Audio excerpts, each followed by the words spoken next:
मेरे पति और मैं इतने डर गए थे कि हमने ताजी हवा में सांस ली, क्योंकि मेरी बेटी के कमरे में एक अजीब आदमी खड़ा था। कुछ ही मिनट पहले हमारे घर की सारी लाइट चली गई। मैंने एक मोमबत्ती जलाई और रेडियो चालू कर दिया। मुझे उम्मीद है कि मेरी बेटी थोड़ी देर के लिए शांत हो जाएगी। अचानक एक चीख मेरी कान में पड़ी।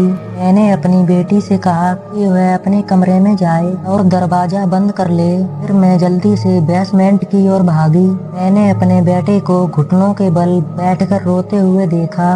पता चला कि वह गलती से सीढ़ियों से गिर गया था। मेरे पति मुझे बातें बताते हुए बच्चे को दिलासा दे रहे थे। उसे पता चला कि घर में कोई और भी हो सकता है। मैं घबरा गई और उससे पूछा क्या करना है। उसने कहा चलो पहले मेरी बेटी को ढूंढते हैं। लेकिन जब हम ऊपर पहुँचे, मैं यह देखकर घबरा गई कि मेरी बेटी का दरवाजा खुला हुआ था। हम जल्दी से कमरे में चले गए। मैंने अपनी बेटी को कमरे के कोने में छिपा हुआ देखा और उसके बगल में एक अजीब आदमी खड़ा था।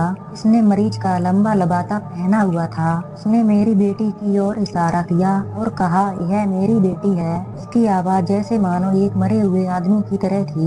मुझे नहीं पता था कि वह क्या करने जा रहा था, लेकिन जब वह पलटा तो मैं और मेरे पति इतने डर गए, बेहोश हो गए। मैंने कभी ऐसा मुड़ा हुआ काला चेहरा नहीं देखा। उसके चेहरे पर एक अजीब और शैतानी मुस्कान थी। फिर उसने मेरी बेटी की ओर इशारा किया और उसकी खूबसूरती की तारीफ की। फिर मेरी बेटी डर कर रोने लगी। मैं जल्दी से अपनी बेटी को पकड़ने के लिए दौड़ी। फिर मैं उसे ले गई और दरवाजा बंद कर दिया। हम रसोई में खड़े थे और पुलिस को बुलाने पर चर्चा कर रहे थे। लेकिन अचानक मेरे पति ने कहा जिस लड़की को मैं पकड़े हुए थी वह कौन थी। मुझे यह वह पागल था। लेकिन एक सेकंड बाद मैंने अपनी बेटी को बाहर से अंदर आते हुए देखा। तभी मुझे एहसास हुआ कि मेरी बेटी ने इस तरह के कपड़े नहीं पहने हुए थे। फिर मैंने धीरे से अपना सिर नीचे किया। मैंने अपनी बाहों में एक छोटी लड़की को पाया जिसकी केवल एक आंख थी।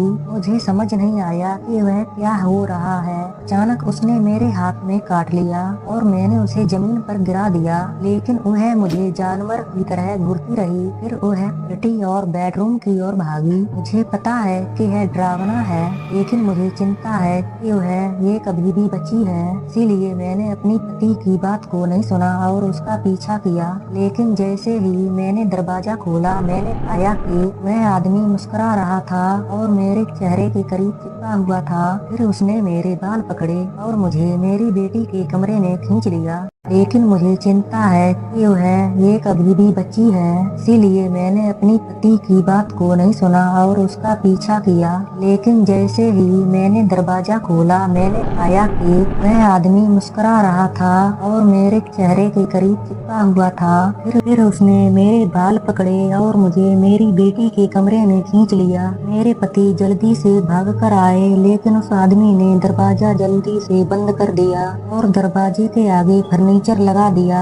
उसने एक शब्द भी नहीं कहा और मुझ पर कूद पड़ा और उसने पागलों की तरह मेरे चेहरे को काटा। उसी समय उनकी बेटी बिस्तर के नीचे निकली और मेरे पैरों को काटने लगी। बहुत संघर्ष के बाद मुझे लगा कि मैं ऐसे ही मर जाऊंगी। सौभाग्य से मेरे पति ने हताश होकर दरवाजा खटखटाया और जल्दी से उस आदमी को मारा। लड़की को भी लात मारकर जमीन पर गिरा दिया। मेरे पति घबरा गए और मैं बाहर भाग गई। हमने दरवाजा बंद करने की कोशिश की। थोड़ी देर बाद हमें टूटी हुई खिड़की की आवाज सुनाई दी।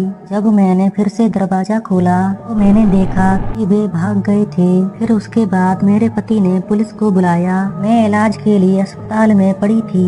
कुछ दिनों बाद मैं घर चली गई। जब हमने टीवी चालू किया तो हमें एक जाना पहचाना चेहरा दिखाई दिया। इसमें बताया गया था कि इसे वह मानसिक अस्पताल से भाग गया और निर्दोष लोगों को चोट पहुंचाई। मैंने इसे चुपचाप देखा। मैंने उस लड़की को क्यों नहीं देखा।